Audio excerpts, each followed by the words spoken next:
Oi, tudo na paz? Mais uma vez estamos aqui juntos no canal Chanel Pensador, procurando levar até você mais um estudo dentro da Escritura Sagrada. E o estudo de hoje é o seguinte: a presença da Trindade no Novo Testamento. É a primeira parte desse estudo, né? Haveremos de lançar um segundo vídeo aqui no canal. O lema do nosso canal é pensar nas coisas do alto, pensando assim nas coisas dos céus, nas coisas de Deus, naquilo que deve ocupar nossa mente, né? Os nossos sentimentos para a glória de Deus. Queridos, algumas pessoas argumentam que há uma contradição sobre esse tema na Bíblia quando se diz respeito à Trindade. Se existe mesmo um Deus verdadeiro e se existe mesmo a doutrina da Trindade, como explica isso?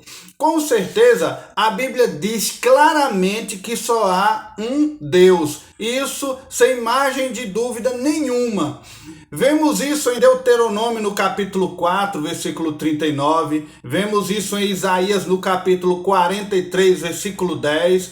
E também no capítulo 45, versículo 18. Só há um Deus, Criador do céu e da terra. E precisamente um dos textos mais claros nesse sentido é aquele que ficou conhecido como Shema, né? O Shema é a declaração de fé dos judeus, baseado em Deuteronômio capítulo 6, versículo 4, que diz: Ouve Israel, o Senhor nosso Deus é o único Senhor. Porém, queridos, é interessante saber que o termo que é geralmente utilizado no Antigo Testamento é traduzido como um ou único, inclusive no próprio Shema. No hebraico, essa palavra, né, se pronuncia Erad, né, mas queridos, essa palavra pode ser aplicada para se preferir ou deduzir uma unidade formada por mais de uma pessoa, né? Como podemos ver no texto em Gênesis, no capítulo 2, versículo 24, e em Esdras, capítulo 3, versículo 1, né? Que Errad está ali para figurar mais de uma pessoa. Então, sendo assim, podemos argumentar sobre a Trindade desde o livro de Gênesis. Mas vamos começar, né, a falar desde quando tudo isso surgiu, a doutrina da Trindade. Esse é o nosso assunto agora. Continue ligados. Antes eu quero te lembrar, se você ainda não se inscreveu em nosso canal, eu te convido a participar conosco desse grupo de estudo, né, de pesquisa, de debate, que lançamos aqui todas as sextas-feiras. Você está convidado a se ingressar, a participar conosco dessa família de estudo bíblico. E também te peço que você acione aí o sininho para estar recebendo novidades do canal, que você deixe o seu joinha e compartilhe não só esse vídeo, mas demais vídeos que você achar interessante aqui do canal. Canal Chanel Pensador, pensando nas coisas do alto. Queridos, analisando a natureza, né, de uma forma geral, nós encontramos em relação ao tempo, como se divide o tempo? Passado, presente e futuro. O espaço, como se divide o espaço? Largura, altura e profundidade. Qual a base da matéria? São os átomos. Como se divide os átomos? Os átomos se dividem em prótons, nêutrons e elétrons. A base dos prótons e dos nêutrons são 3 cortes em cada um deles.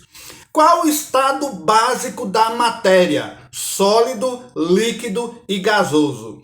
Aí, se partindo para a área da música, se você estuda música, você vai encontrar ali melodia, harmonia e ritmo. Então, queridos, observe que se encontra 3 em 1 em toda a criação. Aí eu pergunto, de onde veio essa ideia de 3 em 1 na criação? Tudo bem, queridos. Sabemos que não existe a palavra trindade na Bíblia Sagrada. Assim também que se você for pesquisar também, você não vai encontrar a palavra pastora, a palavra livre-arbítrio, não se encontra na Escritura Sagrada. Mas isso não significa que a doutrina da trindade não seja uma doutrina bíblica e que, portanto, devemos negá-la por não conhecê-la e não estudá-la. Não podemos encontrar a palavra trindade na Bíblia simplesmente porque ela foi divulgada num período posterior aos tempos em que os livros da Bíblia foram escritos. Além disso, trindade é uma palavra de origem latina, enquanto que os textos bíblicos foram escritos em hebraico e grego, com exceção de alguns trechos escritos em aramaico. Mas a palavra trindade não foi divulgada com o objetivo de introduzir uma nova doutrina ou adicionar novas informações nos contextos originais da Bíblia. Claro que não. Então, a palavra simplesmente ela foi criada para facilitar o estudo da doutrina bíblica que se encontra desde Gênesis a Apocalipse. E veremos isso com detalhes. Para mostrar e expressar informações que já estão presentes muito claramente em tantos textos originais da Bíblia Sagrada, é que foi criada essa palavra para facilitar o entendimento do texto lido. A palavra pode ter sido criada para facilitar esse entendimento, mas a doutrina da Trindade está intrínseca na Escritura do começo ao fim dela. E podemos observar que a primeira pessoa a usar essa palavra na história foi Tertuliano. Seu nome em latim seria Quintus Septimius Florens Tertulianus. Ele foi um político autor das primeiras fases do cristianismo. Ele nasceu em Cartago, na província romana da África proconsular. Ele foi o primeiro autor cristão a produzir uma obra literária em latim chamada Corpus. Ele também foi um notável apologista cristão e um polemista contra a heresia. Ele combatia esse tipo de coisa, na sua época. Ele organizou, ele avançou a nova teologia da igreja antiga. Ele é talvez mais famoso por ser o autor, mais antigo cuja obra sobreviveu a utilizar o termo trindade, que no caso, primeiro ele usou a palavra trinitas, no latim. E para nos dar mais antiga exposição formal ainda existente sobre esse assunto, aí esclareceu então-se a teologia trinitariana. Sendo um sacerdote latino, algumas de suas ideias não eram aceitáveis para os ortodoxos. E no fim de sua vida, ele se tornou um montanista. O montanismo, ou heresia frígia, era um movimento herético fundado por volta do ano de 170 por um religioso chamado Montano. Quanto a Tertuliano, poucas informações confiáveis existem sobre a vida dele. A maior parte do que sabemos sobre ele vem dos seus próprios escritos. E, de acordo com seus escritos, acreditamos que ele era filho de um centurião romano. Tertuliano se tornou um advogado, treinado, muito importante na sua época, e também um sacerdote ordenado.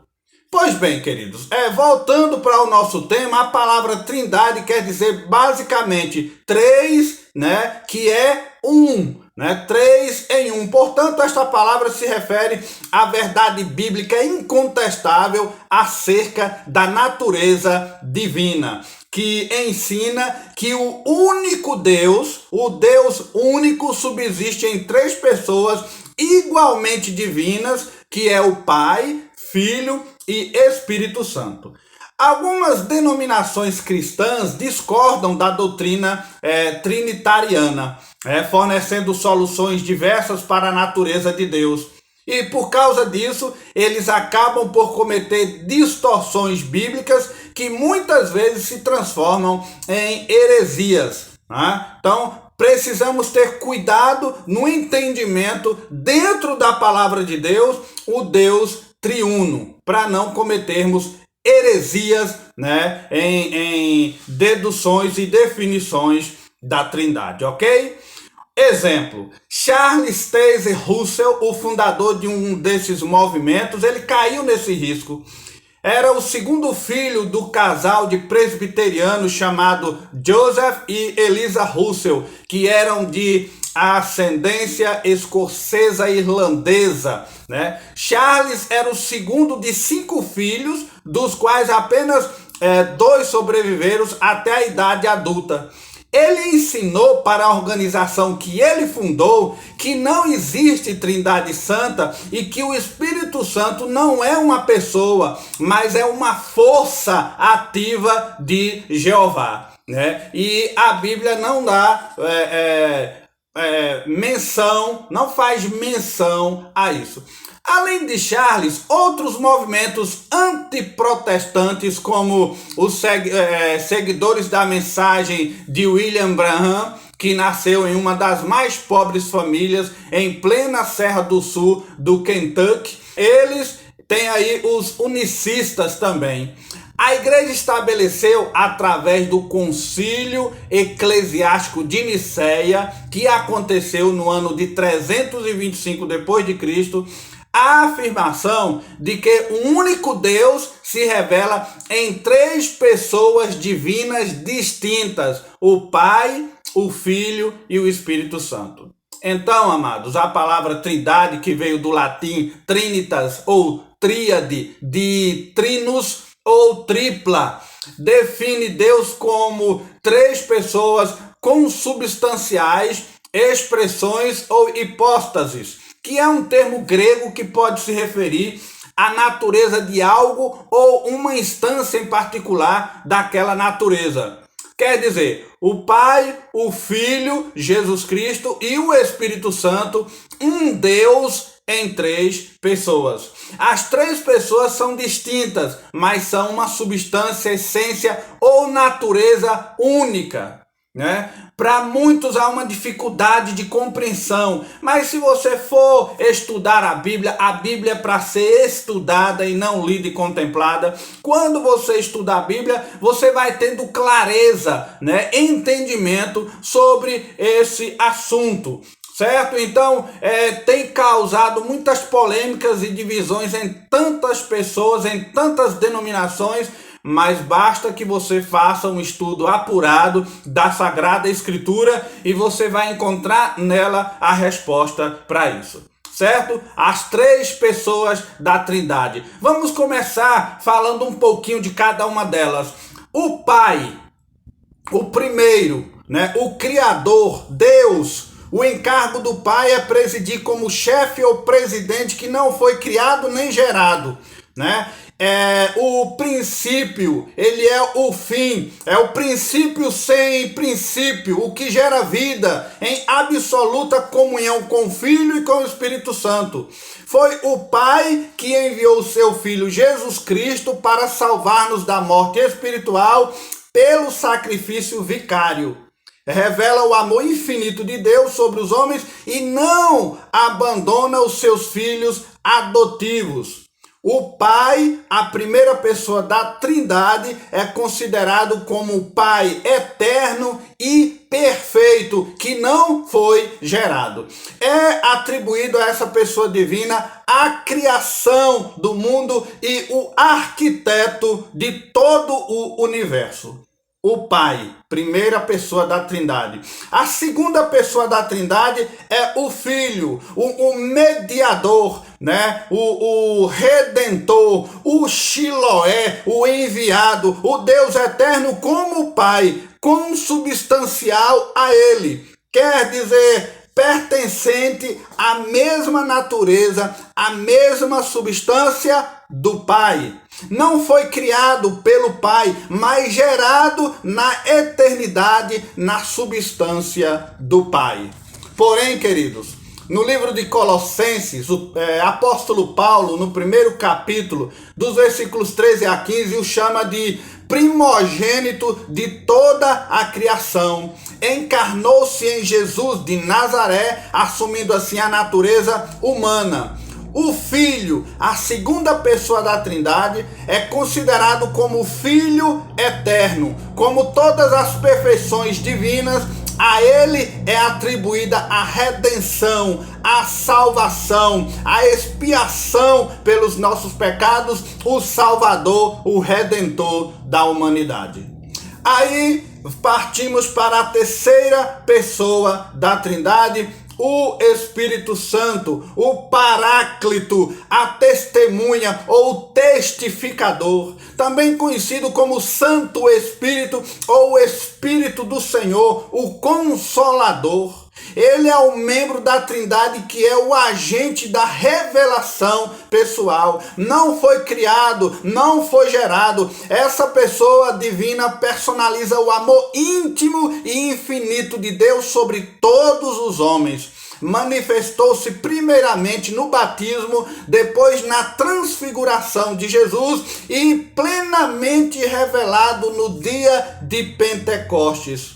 Habita nos nossos corações, nos corações dos fiéis e estabelece entre Jesus uma comunhão íntima, tornando-nos unidos num só corpo com Deus.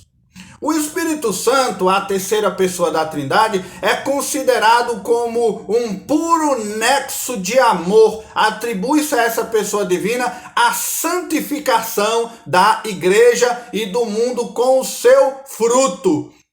A Trindade Santa dentro das Sagradas Escrituras, a qual nós confiamos e acreditamos. Isso, claro, pela fé. Desde o acontecimento pascal, a sua proclamação, que é a gênese da experiência, da reflexão, se torna trinitariana. Até a formulação conceptual do ministério trinitariano, um longo percurso foi trilhado. Então, o que a gente precisa fazer é trilhar esse caminho para a gente entender melhor sobre a doutrina da Trindade.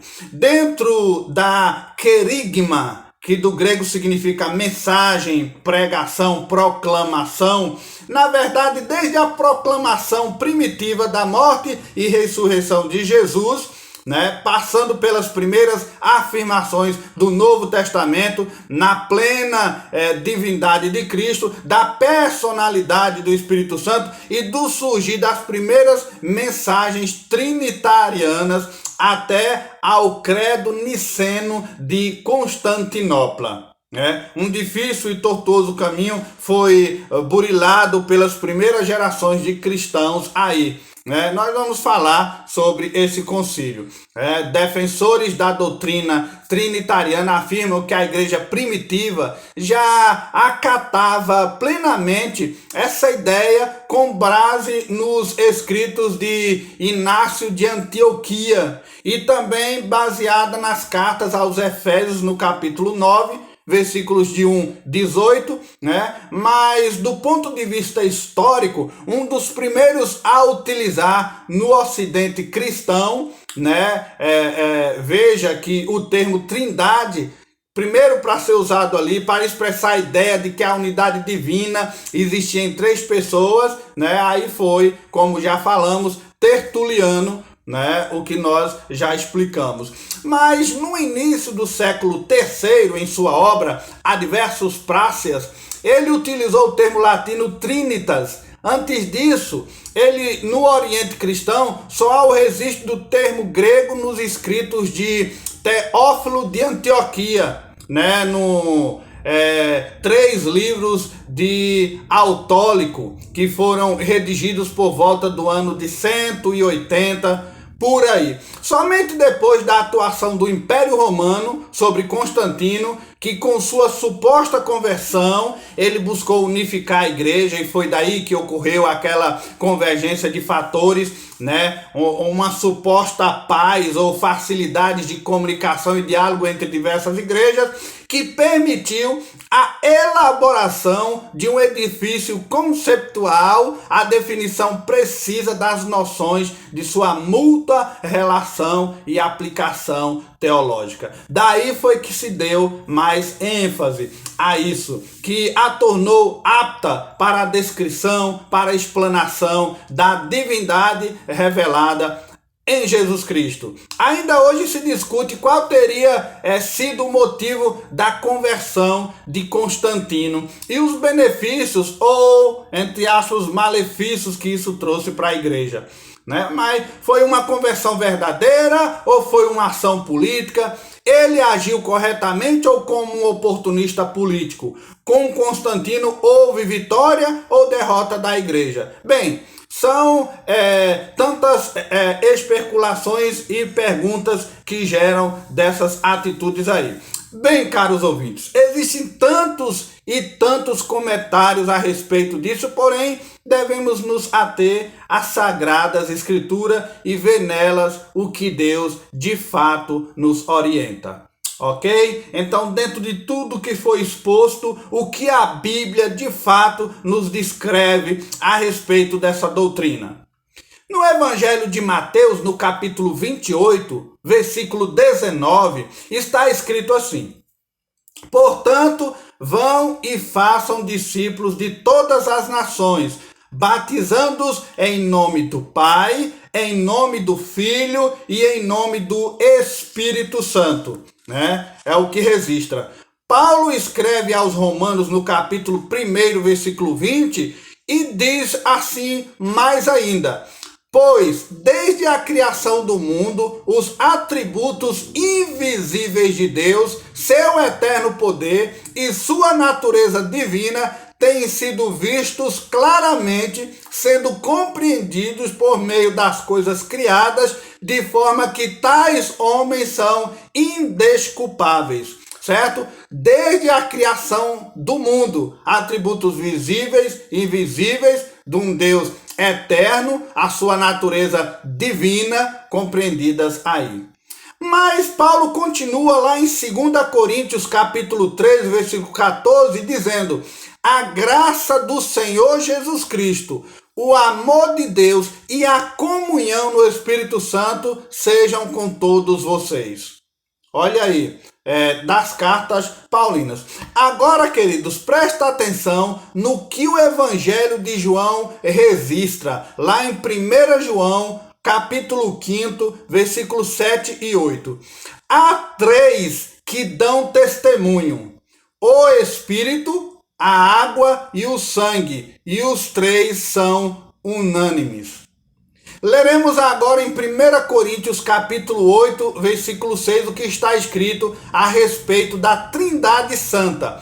Olha o que está escrito ali: para nós, porém, há um único Deus, o Pai, de quem vêm todas as coisas e para que vivemos, é um só Senhor, Jesus Cristo, por meio de quem vieram todas as coisas e por meio de quem vivemos. Certo? Então, o evangelista João, por sua vez, eu gostaria de ler também capítulo 14, versículo 26, ele escreve assim: mas o Conselheiro, o Espírito Santo, que o Pai enviará em meu nome, ensinará a vocês todas as coisas e fará vocês lembrarem tudo o que eu disse. Então, Jesus diz: o Espírito Santo que o Pai enviará em meu nome. A Trindade sendo colocada aí. Em 1 Pedro, no capítulo 1, versículo 2, podemos ler dessa forma: escolhidos de acordo com o pré-conhecimento de Deus Pai,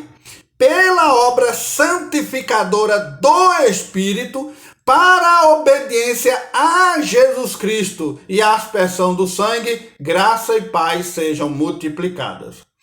Lendo ainda em João capítulo 10, versículo 30, Jesus Cristo confirma: eu e o Pai somos um.